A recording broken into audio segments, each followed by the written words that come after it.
This is the first time I'm telling this story in this way. Although 20 years have passed, every detail of that night is still clearly etched in my memory. I was only 10 years old then, school was on holiday, and I went to my grandparents with my older cousins. The farm was a peaceful countryside with the aroma of fresh coffee in the air, and Grandma's home-cooked meals were mouth-watering. For a child, it was simply paradise. For the first 6 days, everything was wonderful. The weather was pleasant, and the sounds of animals were relaxing. Until the evening of the 6th day, everything changed. That night, for some reason, I couldn't sleep. My cousins were already asleep, so I decided to go to the kitchen for some water. Luckily, what was fortunate was that there was still some Cokes in the fridge. When I walked into the kitchen, I saw 2 uncles chatting. They lived on the farm, helping the grandparents with everything. When they saw me, they smiled and continued their casual conversation. Then one of them closed the door. I noticed there were many locks on the door, one of which was a horizontal wooden bar.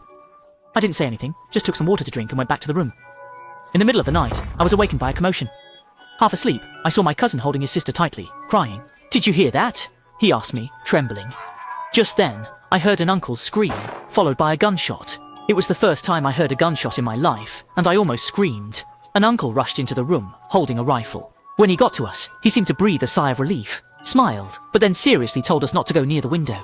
We obeyed. For the next hour, the 3 of us hugged tightly, waiting for me. I swear, I heard a huge creature circling around the house, sounding like a dog walking with 4 legs hitting the ground, but heavier. The heavy breathing came closer to our window. Suddenly, there was a loud bang, and my cousin screamed. My uncle rushed into the room again and took us to the kitchen. He kept his eyes on the window, tightly holding a gun, and then everything fell into an eerie silence. We spent the night in the kitchen, with my uncle guarding us all night. Second, in the morning, it all felt like just a nightmare.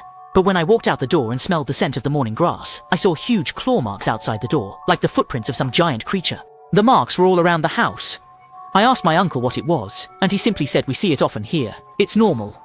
What was roaming around the house that night? What kind of creature did those huge claw marks belong to? These questions remain unanswered, but I know the fear of that night will stay in my memory forever.